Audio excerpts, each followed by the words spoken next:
पिता किसी एक डिपार्टमेंट का नाम लिखा है और धर्म की कमाई रिश्वत आदि से हमारा पालन पोषण हुआ। मकान जिसमें हम रहते हैं उसे भी उसी पैसे से बनाया। उनकी इस गलती का परिणाम ये हुआ कि पूरे परिवार को भोगना पड़ा। माता जी का स्वाद बिगड़ गया, छोटा भाई नशे में चले गया और उसकी पधार गया।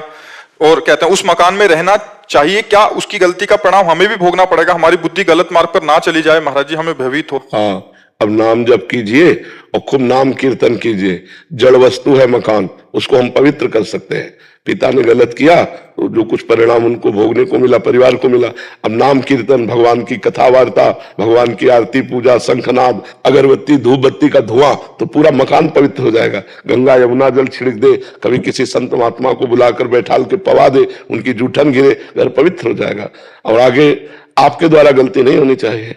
महाराज जी, आपके सत्संग और आपके मार्गदर्शन के द्वारा यही समझ में आया है कि अब जो हो गया उसको तो बदला नहीं जा सकता, लेकिन हम अब अपने भोग के लिए ना उस पैसे को इस्तेमाल करें, ज्यादा से ज्यादा सेवा में उस पैसे को दें, ज्यादा से ज्यादा दूसरों की मदद, चाहे वो पशुओं, जैसा आप बोलते हैं कि पशुओं की सेवा करिए, आप बीमारों को। बहुत सी ऐसी गौवे हैं, बछड़े हैं, सांड हैं जो भूखे प्यासे टहल रहे हैं, या बहुत सी ऐसी गौशालाएं हैं जिनको सुविधा नहीं पहुंच पाती है। अगर इस तरह का धन है तो ऐसे दे देना चाहिए जिससे गौ सेवा हो। वो जो हमने दूसरे का शोषण किया तो किसी का पोषण करेगा, तुम्हारे पिता को भी आनंद मिलेगा। जी हाँ, एक उनके प्रति भी लगता है कि उनका मंगल हो, वो जहाँ पे भी गए हैं। पर हमको ये बहुत अच्छा लगा कि आप जो सावधान है और आप अपनी बात बता दिए।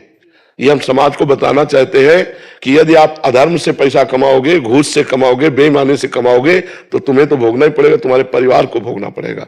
हाँ बिल्कुल, इसलिए भले 100 रुपया कमाओ, मूंग की दाल और रोटी खाओ, साइकिल से चलो, लेकिन तुम्हारा परिवार बहुत बढ़िया रहेगा, तुम्हारा जीवन तो अच्छा रहेगा, तुम्हारा परिवार भी बहुत सुसज्जित हो जाएगा। और अधर्म से कमाओगे तो देखो, बुरे कर्मों के द्वारा कमाया हुआ धन कभी सुख नहीं दे सकता, वो जलाएगा, पूरे जीवन जलाएगा तुम्हें। ये बाहरी जो बेईमानी का पैसा है, निर्दोष को आप दंड दे दिए और दोषी को बख्श दिए तो पैसा आके आपके आग नहीं लगाएगा।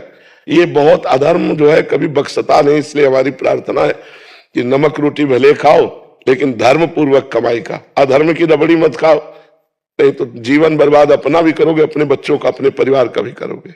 महाराज जी, हम तो बस आपने निहाल कर दिया, मतलब आपने जो नाम दिया है, आपने जो धाम दिया है, आपकी नाम जप करो और जो अर्थ आपकी सेवा से ज्यादा है वो गौ सेवा में दे दो, अन्य सेवाओं में दे दो, और धर्म पूर्वक चलो। धर्म से जीने में शांति है, सुख है, आनंद है। अधर्म में अशांति